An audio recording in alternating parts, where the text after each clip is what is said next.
All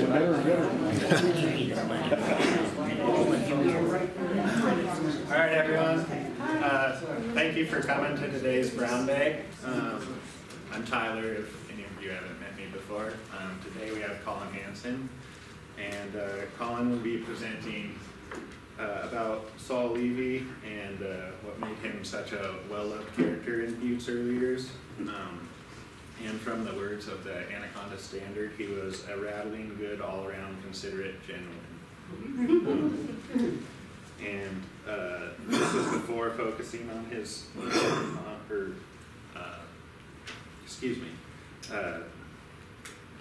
this all started in the 1890s when anti-Indian sentiment was at its most virulent in the city, and Sol collaborated with such figures as Little Bear and Rocky Boy, and that distinguishes him as an almost singular figure in that period. He formed lasting friendships among the tribes, and by looking at some of these individuals and their descendants, Colin aims to establish some direct connections between Timber Butte in 1900 and Rocky Boy's Reservation in the 21st century. Sol Levy was a compassionate man who recognized the tragedy unfolding around him and felt compelled to do something about it at a time when very few others did, and Colin feels he deserves to be acknowledged alongside the likes of Frank B. Linderman and Charles Russell as one of the earliest advocates for the state's landless Indians. Again, thank you, Colin, for agreeing to speak. I guess I got to bring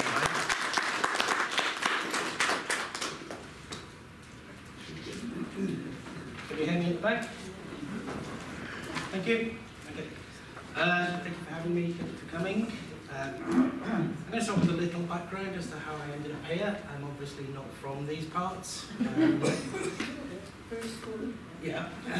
I came to visit Butte 7 years ago, almost to the week. My wife's family have roots here. My wife is from Seattle. But her great-grandparents are buried here. Her grandfather was born here.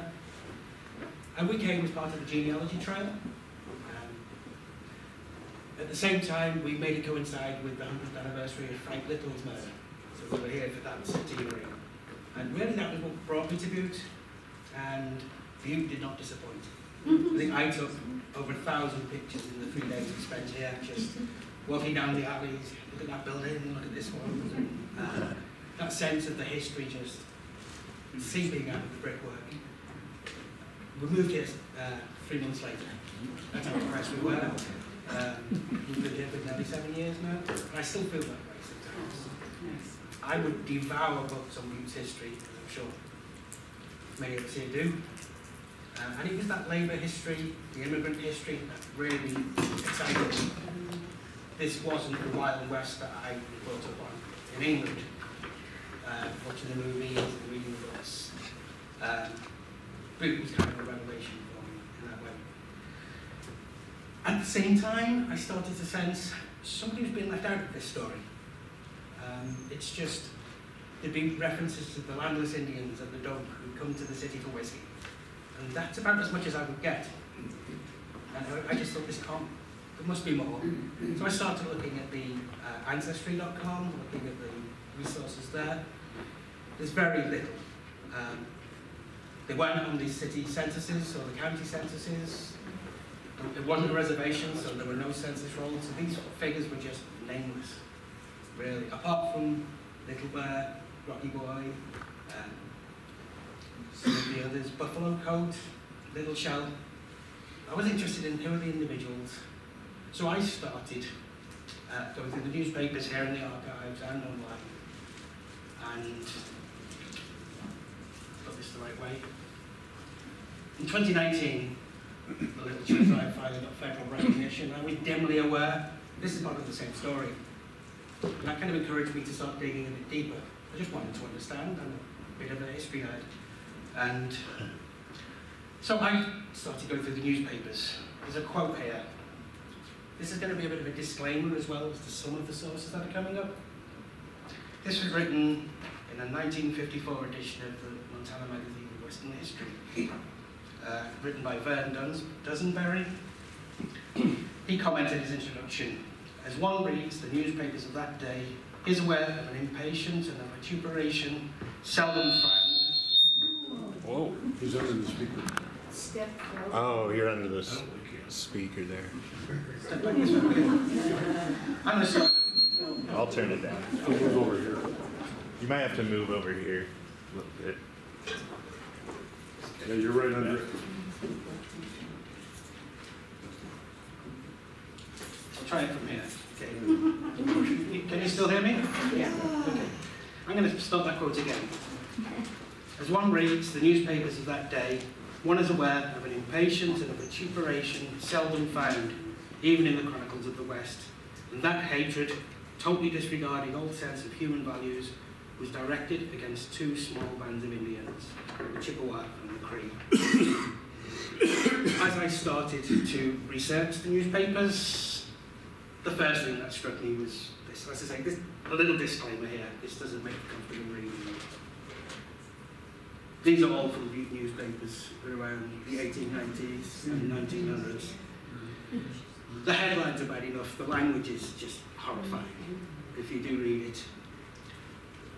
At the same time, as I was going through these newspapers, one name just kept cropping up over and over again. That name was Sol Levy. I think it's pronounced Levy, I'm not sure. And I just got curious, like, who was this figure? So I came to the archives, couldn't find anything. I got onto Google, couldn't find anything. So I thought, okay, I'm going to start looking for him specifically. And this, the more I read, this character just emerges. This, a very Butte character in many ways, but also very ahead of his time because of his relationship that was forged with the Chippewa and the Cree.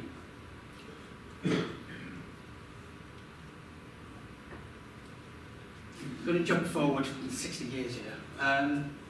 This was published in 1937, fairly self-explanatory. Butte was preparing for the 50th anniversary of Montana's statehood, and this 80-something-year-old man was interviewed several times in the Anaconda Standard. Something called Sol Levy's scrapbook. They published a few articles. And looking through these old clippings and using some resources on Ancestry.com, I've put together something about his early life. This is the 1870 federal census for San Francisco. Sol is listed on line 4 as a 19-year-old, born in California. His father, Samuel, in the 1860 census, was listed as a Hebrew clergyman. Born in Russia, sometimes censuses would say Poland. It was a very unstable area at the time, so some years it was Russia, sometimes it was Poland. I'm going to go back to my notes here.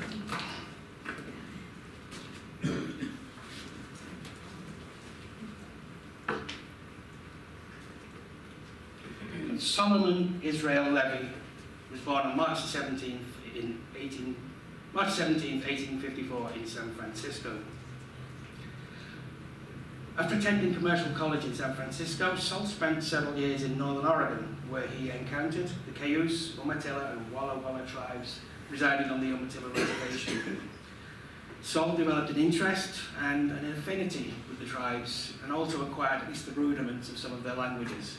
Although this was a relatively brief episode in his life, it would come to have significance in later years.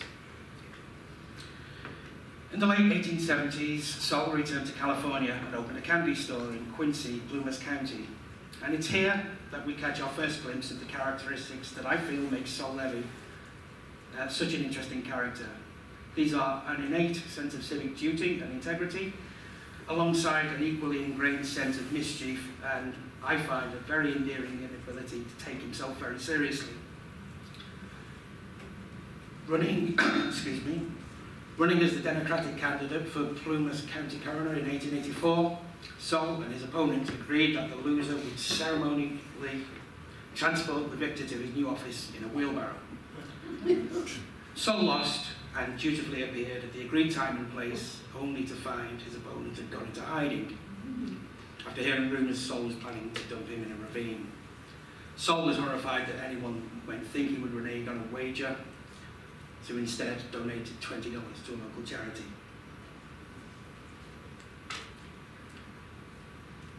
Sol arrived in Butte in 1886, and he joined his half-brother Barney Levy as a business partner in the Sideboard Saloon, 29 West Park Street. That is the building next door to where the Curtis Music Hall is now. The partnership didn't... The partnership was dissolved in 1888, that's the second image there.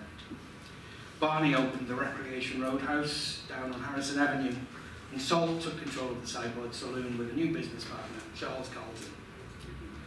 Sol quickly became a leading figure in the city's Democratic Party and the Oddfellows Lodge, and notably the 4th of July Committee.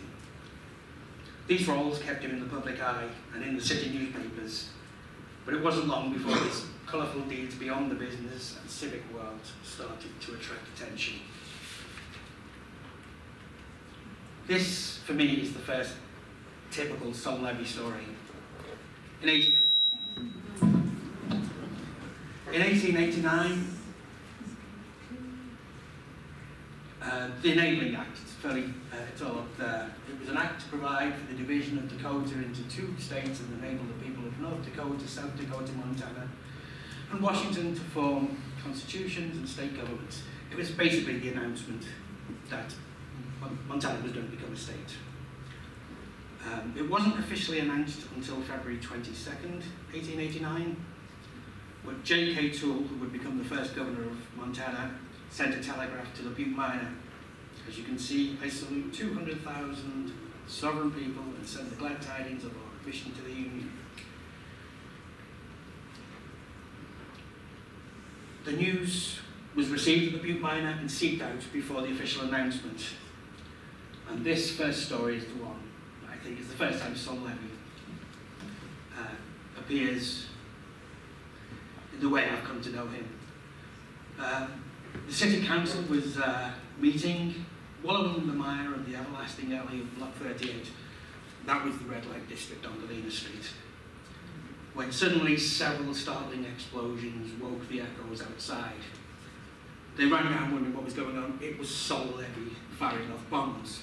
He'd received the news. By bombs, I think I mean anvils. Because while living in Oregon, he became a keen practitioner in the art of anvil shooting, in which one anvil is placed on top of another, gunpowder is packed between the two, and the anvil is launched into the air with a blast. This is Sol interviewed in 1938. So on November 8th, 1889, when Montana officially became a state, he was approached to fire a 41 anvil salute from the corner of Park and Montana Street, which he did. This is Sol 50 years later going through how he did it. I won't read the whole thing, but there were no reports of any injuries. And this goes on. This was these are all stories of Sol Levy, the pyromaniac, however you want to say it. He liked his fireworks, and if anyone's just lived through the last week in Butte, I do feel there's a bit of Sol Levy in Butte's DNA. The first one was the Democratic nomination for that year's general election. Just the very last entry, Sol Levy, bonfire. There are so many stories like the middle one, Sol, king of the anvil shooters. It became the stuff of legend even into the 1920s. Sol's Dawn Anvil Chorus, every July 4th would begin. Sorry. Okay, I will try. Am I blocking the view? No, you're not, but it might work more over on this side. There you go. Am I still in the... Yeah, you're in it. So yeah, that was Sol's Dawn Anvil Chorus. Every July 4th, he would greet the dawn by firing off anvils on Park Street. And I think there are dozens and dozens of stories about Sol Levy blowing stuff up. But this last one was when J.K. Toole, by now Montana's governor, appeared in Butte in 1906. Sol was put in charge of the fireworks. and in his enthusiasm, he accidentally immolated one of the wagons in the parade. He was arraigned for strenuosity, which is how they put it at the time, by the Democratic Party, and fined $10. There are dozens of examples of these kinds of stories.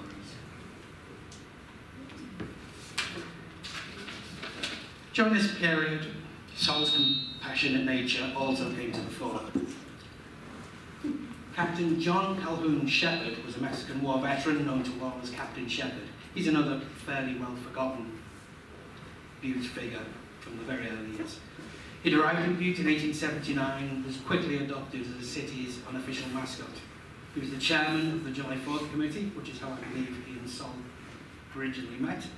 He would lead the annual July 4th parade in his full military regalia, and he was famed for both his wisdom and foolhardiness. The Butte miner described him as the public pet, it's common property, everyone claims him.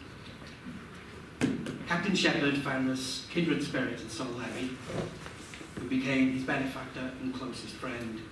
Sol organised the annual Captain's Christmas stocking at the offices of the Anaconda Standard, where people would donate gifts and cash to the permanently impoverished warrior. Sol also wired funds to Shepherd on numerous occasions when he found himself stranded and far from home. During one such ill-advised trip to San Francisco in 1894, Shepherd sent a telegram to Butte begging for assistance, but lamenting, "San Francisco has not got as good whiskey as Butte, and there is no Sol Levy here. I am in misery." Shepherd's death in 1896 resulted in full-page report in all the local newspapers. Sol was executor of his estate, and he bequeathed his most prized possessions, his military sword and belt, to Sol. He also donated his entire library of U.S. history to Sol's young daughter, Annetta. Sol had married Helen Odell of Ontario in 1889 in a rather low-key ceremony in Deer Lodge. Annetta was born 4 months later. A son, David Levy, born in 1892, but he would die of pneumonia before reaching his first birthday. Sol was a founder member, or a charter member of the Order of the B'nai B'rith, which this is just reports from the time.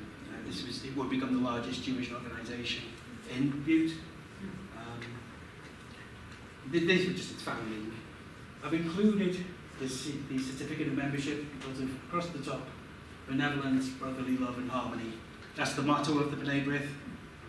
And I think, and I hope to show that that was a motto Sol Levy took to heart.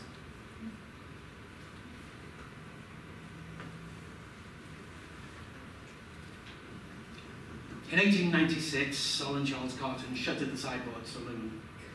For a while, he returned to his original trade, which was a candy maker or a candy puller. There's a report from 1896. Somebody who wasn't impressed with the Columbia Gardens. It was full of fakes, bunco games, and all sides to fleece unsuspecting people out of their dimes and dollars. The only legitimate business proposition discovered was Sol Levy's candy stand. At the same time, his friends at the Democratic Party were urging him to start running for office, which in 1897 he did. He was elected the assistant jailer, back in the days when the police were elected officials.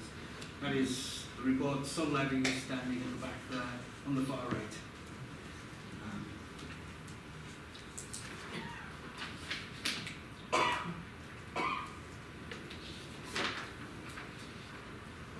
He would serve as city jailer twice, from 1897 to 1899 under Mayor Peter S. Harrington, and again from 1901 to 1903 under William H. Davey.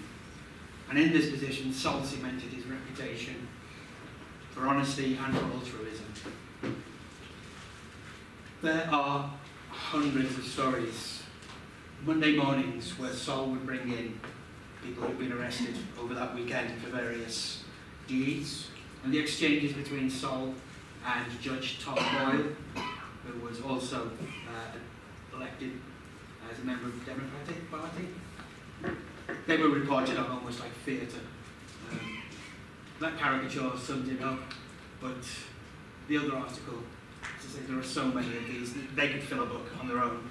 Characters such as Jew Jess, Frisco Nell, all these infamous Butte characters, they all show up in these stories, and I think they could be compiled and stand as their own. At the same time, there were other stories. You foiled a jailbreak. Somebody was taking bricks out of the jail walls and was funneling whiskey in. There's another one, a goat fiend lets loose in the jail. At the same time, with these other stories, again, this is the side of Sol that I just feel I'm impressed by. That first story is from 1902, when a young runaway from the state orphanage at Twin Bridges was found curled up near a radiator in a saloon in South Butte and escorted to the city jail. Instead of returning him to the orphanage, Sol fed the boy, who he described as honest, bright and intelligent, bought him a new set of clothes and set him up as a messenger. It's perhaps worth noting that Sol's son would have been 10 years old at this point had he lived. At Christmas, every year this story ran, because he would insist on a full Christmas dinner for the inmates. And he also would serve them drink, which the Temperance Society weren't happy about. As he says, I may know more about what they have to have than outsiders who come here to preach about saving souls. The last story, I think it was just a quiet Newsweek. It was an article about Sol's dog. He was a very well-known dog. It even mentioned in the book Copper Camp.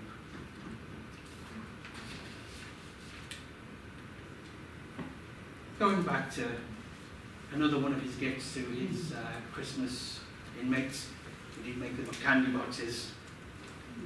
Again, as I say, that was his trade. The genial Sol Levy, that is a phrase you see so many times going through the papers. That one word, genial, is the one that seems to be applied to it so often. Just another example at the end. He provided candies to the journalists. Maybe that helped make such good coverage.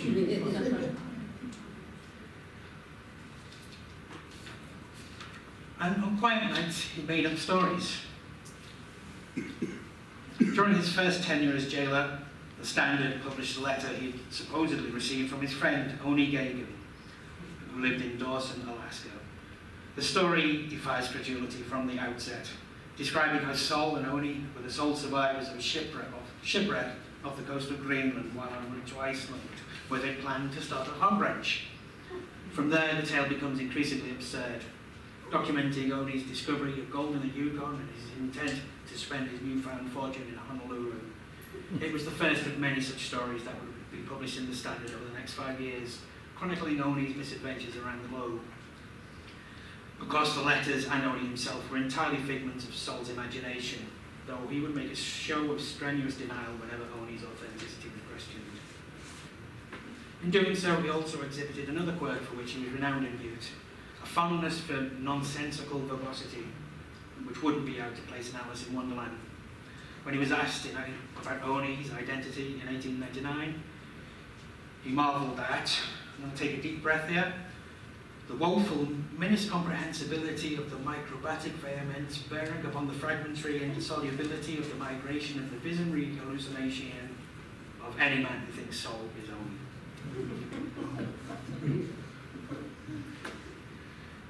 Sol found himself on the wrong side of the jailhouse bars on November 16, 1904, though the circumstances were more comical than criminal.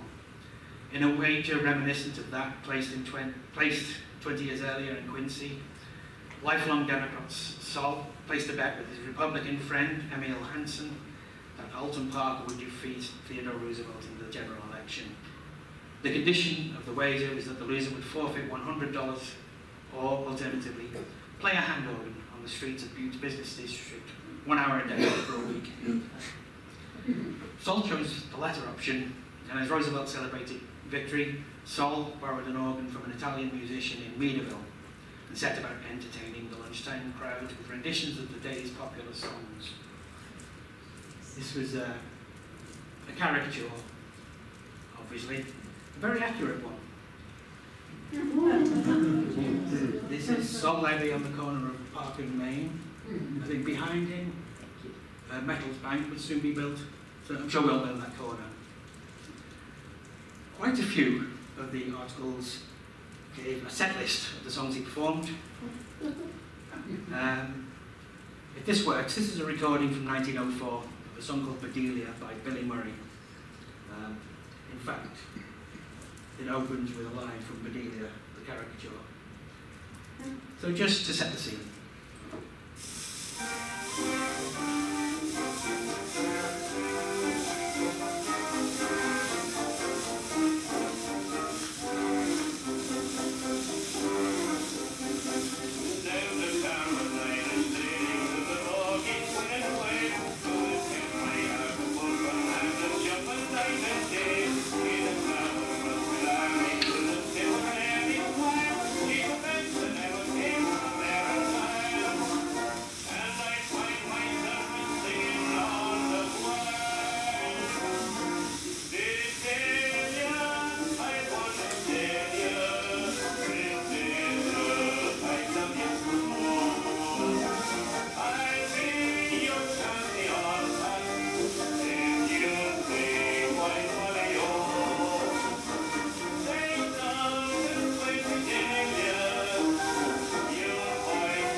So that's Sol Levy.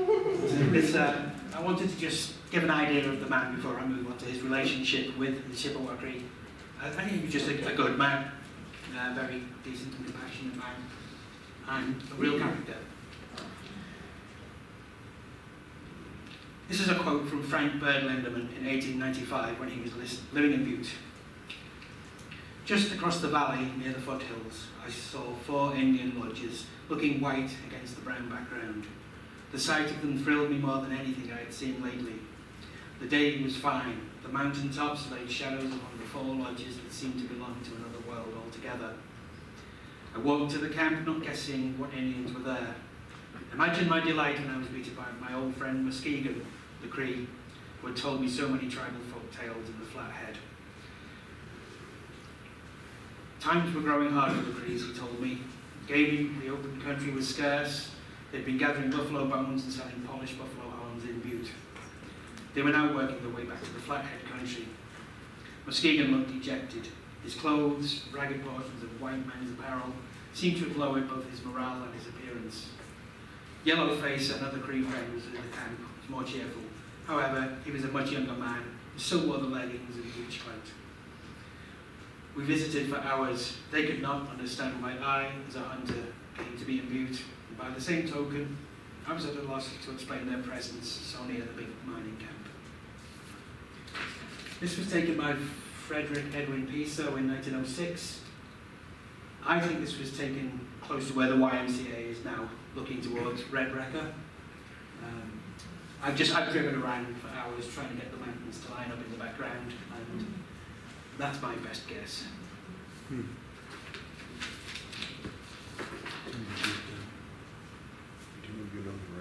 This is a fairly well-known picture that was taken on Main Street of Wilbur Fisk Sanders with 2 Native American women. It's just a fairly symbolic picture of the situation at the time, and it's been reproduced many times. I'm aware of the Indian Education for All Act, so I don't know how much detail I should go in, but the Indians in Butte, or the Native Americans in Butte, generally referred to as Crees, but there were Chippewa, there were Métis, there were people from the Flathead and the Crow reservations who did not want to stay on the reservations. There was a mixture.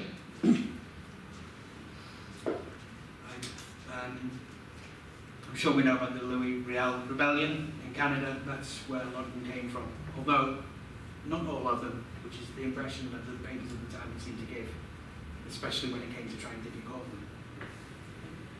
I find these 2 pictures particularly sobering. They're both of Chief Little Bear in his regalia, and I think Itchinnock, that's where the publishers came from, though I have seen reports saying that picture was taken in Butte. There's the modern curio peddler. He kind of summed up where they were at this point.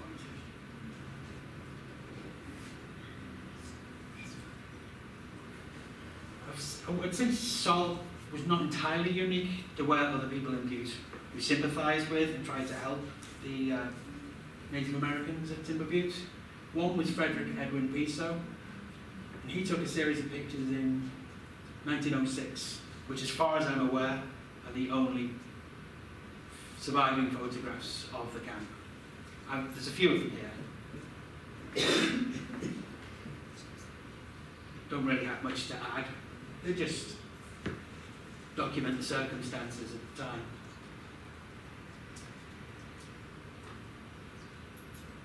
I brought this to show it.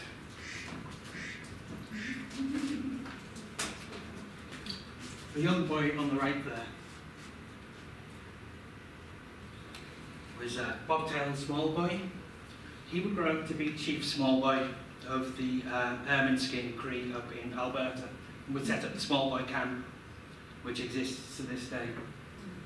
Nicholas Fruman, who is one of the few historians who really dug into the Chippewa Cree, wrote a wonderful article about it called Sundance in Silver Bow.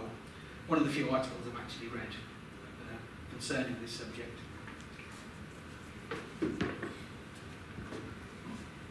These are just more of Piso's photographs. I just feel they're nice photographs and worth seeing. And this is Rosie Denny. Remember that name because I'm going to come back to the Denny family. 1894, this is the start of Sol's relationship with the Timber Butte camp. He was appointed by the 4th of July committee to see if they would take part in that year's July 4th parade. I think he was, this says Mr. Levy speaks several Indian languages, which I doubt very much. But I think he was conversant and familiar because of his time in Oregon 20 years earlier.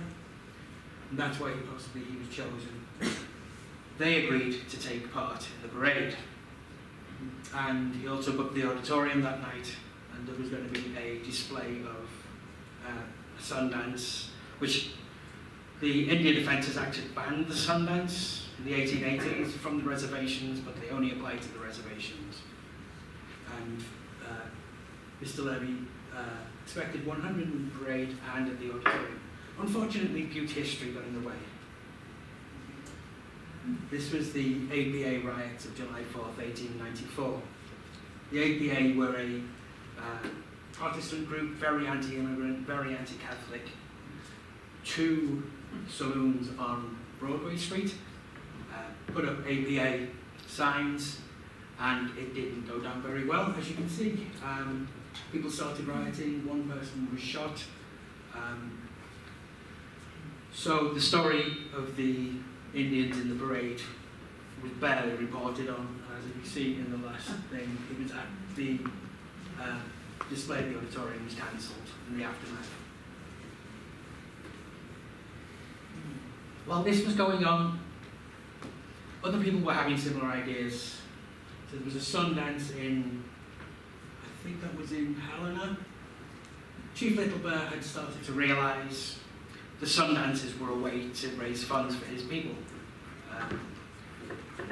It can be quite difficult thinking about it now. I'm sure there's a voyeuristic element to these people going to see them. But they raised money and they raised publicity. And it was the middle one. The governor banned the Sundance as abhorrent to Christian civilization.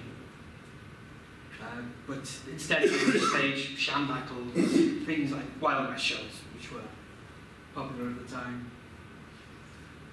The last one is Little Bear on his way to Butte, Missoula, Livingston, Anaconda, and other large cities. They started to tour the Sundances. Basically, it was a commercial as well as a political happening.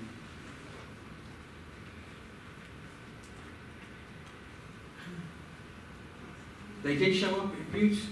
This was a month after, or less than a month after the 1894 4th of July parade, there was apparently 2,000 people showed up at the racetrack. Again, the language is pretty horrifying, but it's almost unavoidable when you're reading the papers at this time on this subject. It was Joe Lissard was the person who was managing this at this time.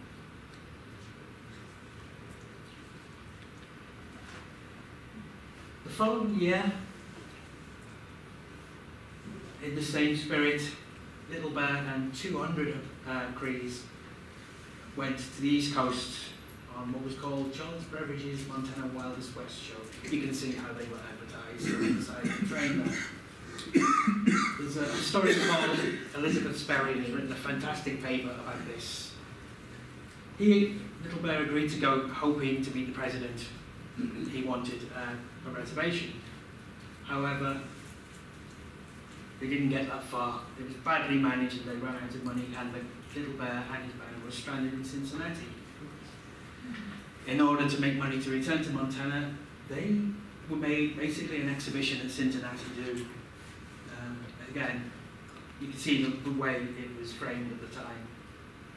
These were some photographs taken of some of the Cree who were living at the zoo. Yeah, it's a difficult one to think about, I find, but it happened. I also want to think that this is the background against which Sol Levy's relationship with the Cree was evolving. That they were using this to their own ends to raise money and to raise awareness. On the return to Montana, the Cree Deportation Act was passed. I'll just let you read them. Pretty horrifying. It was enforced kind of indiscriminately.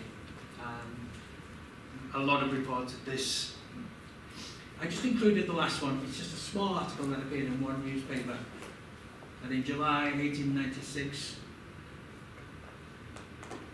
the soldiers arrived in town, apparently on other business, and some Chippewa Indians were coming up from South Butte and imagined the militia had been ordered to deport them. They broke into a run for the city and hunted up Sol Levy and placed themselves under his protection. There isn't much more to the story than that. It's an example of how by 1896, when Sol Levy was still just a saloon manager, he had established a trust with them that very few people in Butte had.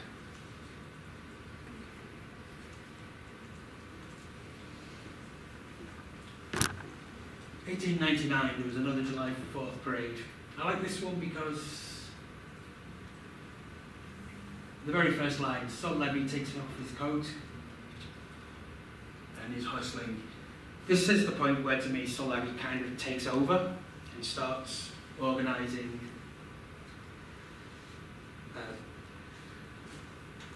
with more, I can't think of the word, more focus. I think before that it had been kind of piecemeal, these events happening. This is where Sol Levy really started to take control. I like this particular one. The opening event will be the National Salute at Sunrise, fired under the command of General Sol Levy. That's Sol firing off his ambles again. In the actual parade, 200 mounted Indians in war paint commanded by Chief Rain in the Face, Sol Levy.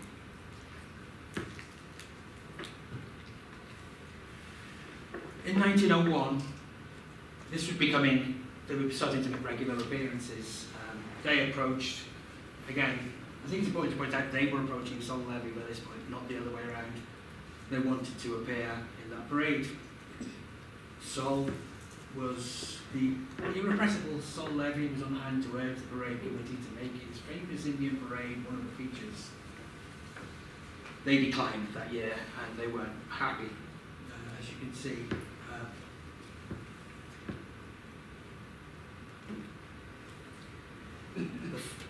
The following year, I think Sol tried to make amends. There was numerous events in 1902 that were all under his jurisdiction. The first being the July 4th parade.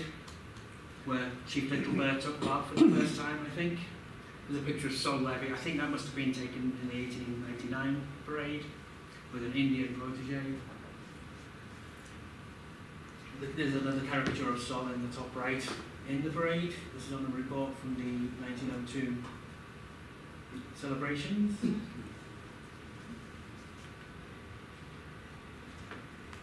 They also arranged a Sundance, which is down by where Silver Bow is now. A place called The Hump, which some of you might know it. I've never been able to find it on the map, but I have tried. Again, Sol was the main organizer there. Rocky Boy came this time, among many others. The image on the right that I've blown up is a fairly well-known image. It was taken in 1902 down by Silver Bow.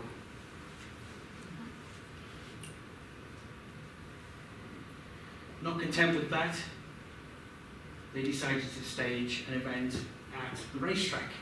This is all within weeks of each other, and again, at the helm was Sol.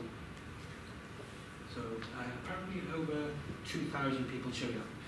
This particular picture was, it's in the archives here. It's as part of a stereograph that was taken by Norman Forsyth in 1902. And it's kind of a sad looking picture. But if you look at on a report of the page of the parade was done exactly what the people expected. The Indians did not dress for the occasion. They did not want to show their finery for the street lookers on, but were saving themselves for the big powwow today, which may appear in their feather finery and paint. I just feel that description and that photograph seem to go together pretty well. Over 2,000 people showed up. Again, the language is problematic. And people weren't happy. Some people weren't happy. These are just some of the examples of some of the responses from different newspapers in Butte. I can't really bring myself to read some of the language there, but I'm sure you can make it out that although Sol was doing his best, those sentiments remained. There was no parade in 1903. It seems Anaconda and Butte often alternate. They didn't want to tread on each other's toes when it came to the parade. In 1904, there was, but before it, Sol organised another powwow, Sundance, Love Feast, again at Silver Bow.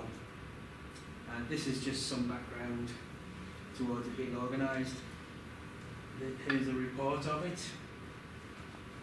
This last article I'm going to come back to in a few moments, especially the image at the top of the two young Cree maidens. This was a report on the actual Sundance. You can see the same figures as in the front.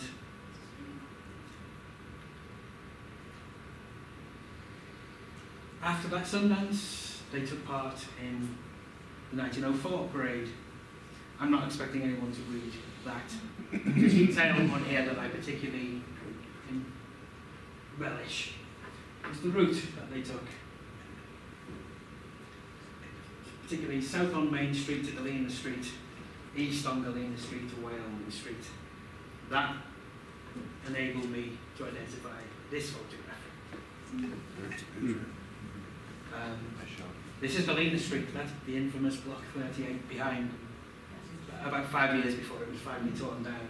So this is one of the few photographs I've seen in the red light district. But also, that's Sol Levy in the lead. Slightly blurred photograph. I've tried my best to clear it up a bit. That's Chief Little Bear. Apparently there were over 200 in this particular parade. Also, the lower buildings, the cribs on the right, are now where the Native Wellness Centre is in Butte. So that's a nice thing. I'm going back to that article now about the Sundance. What got me interested is genealogy. It's what brought me to Butte. It's what got me interested in this particular subject. who were these people? And yeah, as I say, I couldn't find the answers in Ancestry.com. But this is Rosie Denny and Jenny Denny.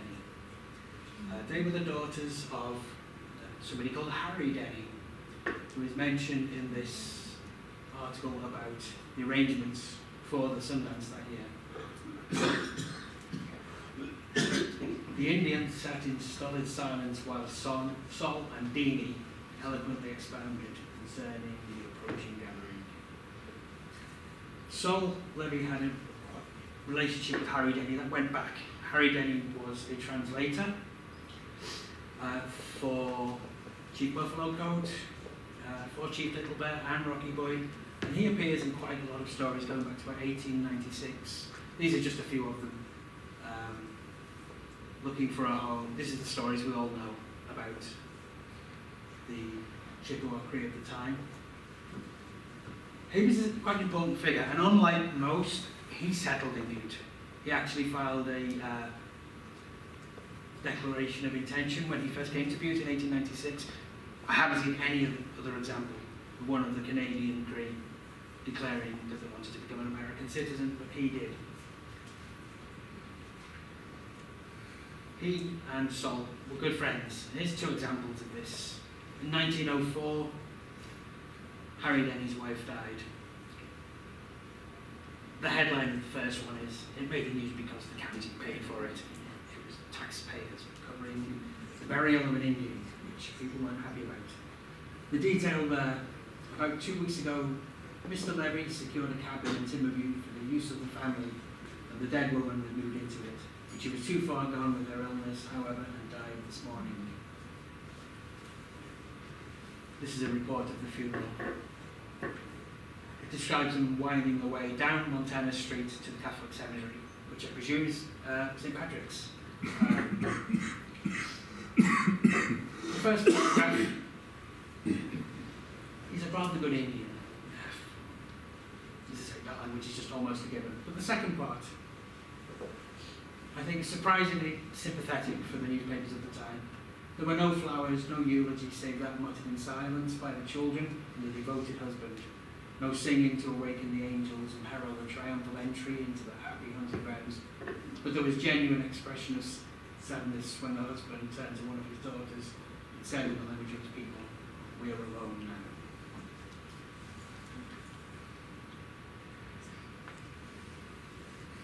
Slightly happier story.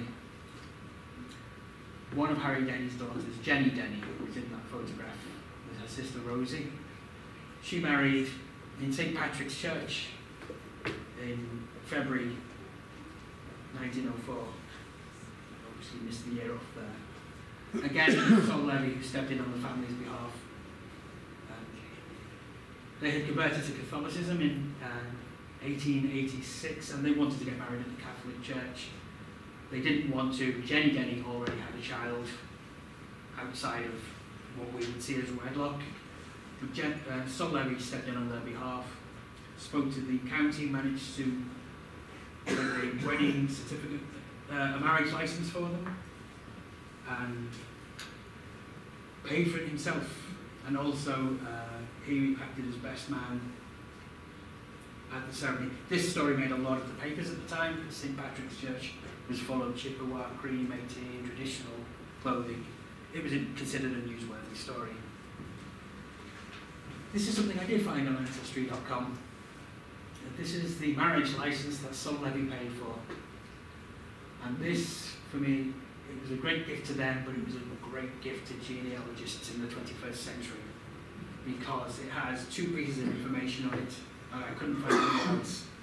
Jenny Denny was born in Battleford in Canada, and her mother's name, although she was listed as Susie Denny, her mother's name is Marie Morin. I'm going to go down the rabbit hole a little bit here, the genealogical rabbit hole. I hope you'll bear with me. But this is what got me interested in the story. Who were these people at Timber Butte?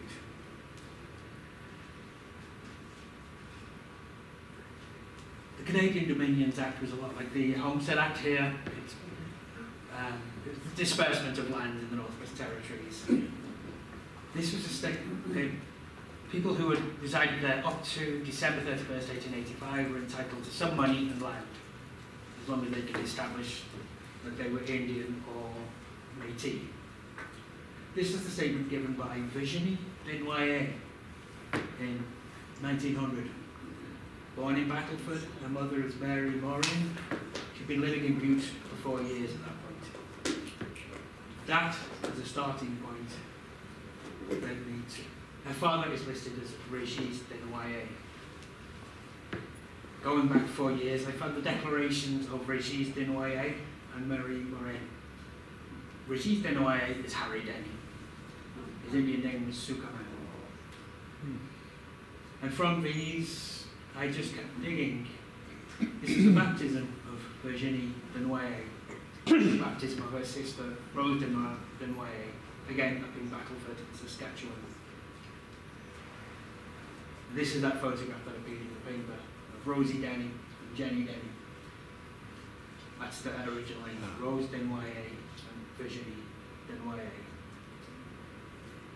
There was also the census, which starting at line 8 is Régis Desnoyers and his 9 children. He had 2 wives, 4 children with the first, and I think there was another 2 to come after this. I believe they came to Butte in 1896. That's the date on Harry Denny's statement of intention. It's also the date Virginie Desnoyers said she came to Butte. I'm as sure as you can ever be, somewhere like 99.9%. Régis Desnoyers is Harry Denny, Virginie Desnoyers is Jenny Denny, and Rose is Rosie Denny. I'm not going to go much further down the rabbit hole, but these were the children of Harry Denny, who I think was an important figure in Butte. From his first wife and his second wife. James, or Jim Denny, would become a very important figure on the Rocky Boys Reservation when it was eventually established. He married the daughter of Chief Little Bear. As you can see, Jenny Denny only lived to 1920. Her sister only until 1913. But when Jim Denny died, the obituaries say he had 92 great-grandchildren on the reservation, going back a generation to Harry Denny and his 9 children. Denny is a very, very well-known name on the reservation.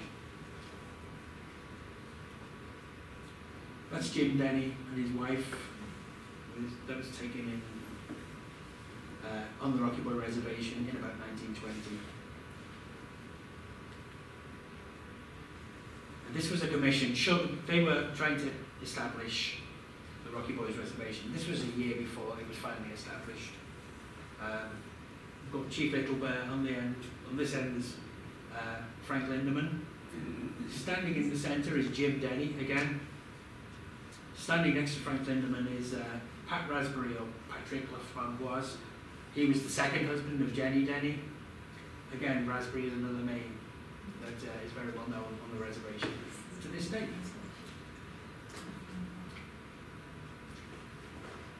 As to Harry Denny, he died in Anaconda in 1909. He was just done. The newspapers reported it by that point. They were calling him John Denny, and he was Denny wrong. But he was buried, presumably an unmarked grave, in Mount Carmel Cemetery in Anaconda. So I think that's where this patriarch of a lot of the Rocky Boy Reservation is buried up in Anaconda, while his wife is down at St. Patrick's in Butte. Back to Sol. 1905, he tried to set up a Wild West show at Columbia Gardens. I think there have been complaints that the Sundances out at Silver Bow, they were just too difficult to get to. So he tried to do something that was going to be a lot more accessible to people. Again, the reports say he was approached by Chief Rocky Boy to organise this, and he agreed to. Again, unfortunately, Butte's weather didn't cooperate. There were sub-zero temperatures. 3-day event. Only lasted 2 days. called off. But there were some photographs. So this is the baseball ground at Columbia Gardens. I'm sure we can all recognise the mountains on the horizon. Sol Levy standing. That's Chief Rocky Boy. I think that might be Harry Denny. He's listed as an aide. I can't prove that, but I know he was there and he's sat with the organisers, or stood with the organisers. Another photo from the same day. Slightly depressing photograph, I have to admit. The weather obviously didn't help, but I think there's something melancholy about the whole thing. Just the circumstances that they found themselves in. That's a portrait of Rocky Boy with Sol Levy that I found here in the archives again. 1905, this was the last big event that Sol Levy was involved in. It was also, as far as I can see, the last Sundance that was ever held in Butte. From here, I think the failure of this came as a bit of a blow to everybody. They didn't make the money they were hoping to make, which they'd been hoping would see them through the winter. But also, in Sol's personal life, his daughter became very ill. And this coincides with not just the last of his involvement, or his very public involvement with the Chippewa and Cree. For somebody who'd been in the papers constantly for 15, nearly 20 years, it's almost like he vanishes. You don't see so many stories. And I think this, I'm speculating, I feel this might be related to it. But he didn't completely give up. 1906, there's a report of Chief Rocky Boy, the guest of Sol Levy, and he started writing letters to the commissioner. It's still being called Chief Rain in the Face in the local press. So he was writing to the Department of Interior, one of many people who by this point was pushing for a reservation for Rocky Boy's band. At least that's the reply he got. This is just an article. I don't know if you've seen the queer spots in the Butte. There were a whole series that were published in the Anaconda Standard. This is one of them. Again, uses the picture of the Sundance that Sol organised. Some of the other pictures. It's a good job you can't read that because it is unbelievably condescending article. I think it's well meant, but the attitudes are just, the Indians are just children. It's full of comments like that. In 1910, Sol was interviewed by the Butte Evening News. And this is one of the few direct quotes I've got from Sol, which I feel is worth putting it up, if you can't read it. Sol is now the night watchman at the big Simmons store, and soliloquizing upon the decadence of men and times, pointed to the fact that the Cree have now quit Butte, joined Rocky Boy's band, and are scattered from hell to breakfast, with no home, no country, and nothing to be but land. The government gave Rocky Boy a piece of land, but they can't eat it, they can't sell it, it will take 10 years to make a living off it. The Cree always did get along with the Chippewas, and if Rocky's outfits struck it, the Cree would never go hungry, but they're all hanging around the valley below Helena now. And God knows how they are the one bunch in Montana that deserves to be remembered. The poorest people we have in Montana, the people who owned the land before we came, and I don't know any cleverer stunt for Christmas than that those who made money in Montana would chip in and send a carload of grub to that starving band. In 1913, Chief Littlebear came to Butte. This is somewhere in uptown Butte. They were still pushing for support for the reservation, and just for support. They were going hungry. And I just thought it was a really great picture of, by this point they'd been friends for a good 15 years, and they would remain so. The following year, Sol received a letter from Rocky Boy, or from one of his translators, as explaining that Rocky Boy was not doing well. In In 1915, Sol made a surprise return to the public stage. He ran for police judge. He didn't get elected on this occasion. And then, in 1917, his daughter, who was in and out of hospital for over a decade, he'd lost his only other child, as I said, when he was a baby. So this left them childless and heirless. And at this point, Sol does vanish. There's hardly any more reports of him in the papers. There's a few official announcements when his wife died, but that's all you see from somebody who was so popular, so public for so many years. He just vanishes.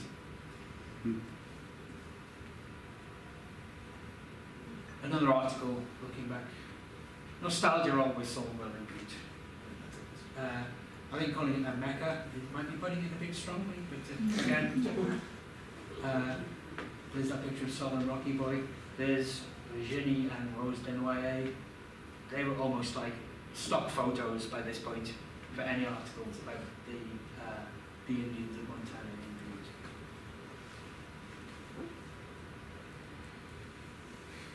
In 1938, Sol was the last surviving charter member of the B'nai B'rith in Butte, and he was awarded, given a life membership. This certifies that Brother Sol Levy is a life member in Baron de Hirsch Lodge 420. This is really, it started a brief bit of interest in Butte. This also coincided with the 50th anniversary of the Montana Standard. And this is where they started running a series of articles about Sol Levy's scrapbook, looking back at the days. This is when he was interviewed about firing off the anvils on the day Montana became a state. So he does appear in the press, but it's all looking back by this point. He was an old man. He'd been working as the night watchman in the Simmons store for 30 years by this point. When he initially, in 1905, stepped back from public life, that was the job he took. And he did it for 30 years.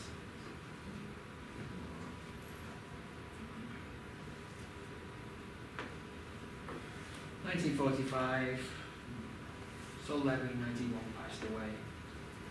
By this point, his wife, his children, had all passed away.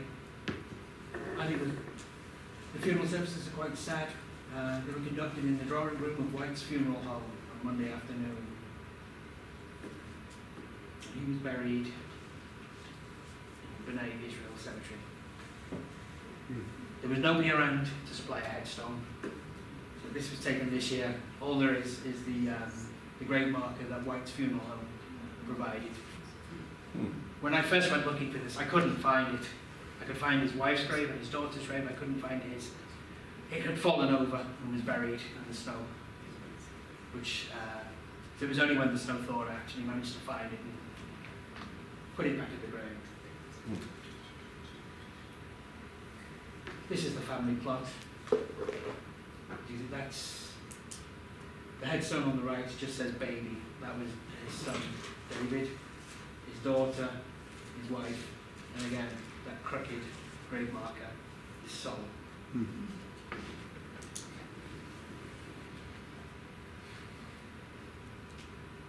that's it really. I just feel, as Tyler said in the introduction, it's such a shame that this character was forgotten. He just faded from memory. I think he was just a fascinating character, an amusing character in his own right. I barely touched the surface of his time as a jailer and some of the other stories that related to him. But particularly for his support and his campaigning for the Chippewa Cree. There are a handful of individuals who come out of that period looking good. I think Frank Linderman is one of them, Charlie Russell. I think Sol Levy deserves to be remembered alongside them. Thank you.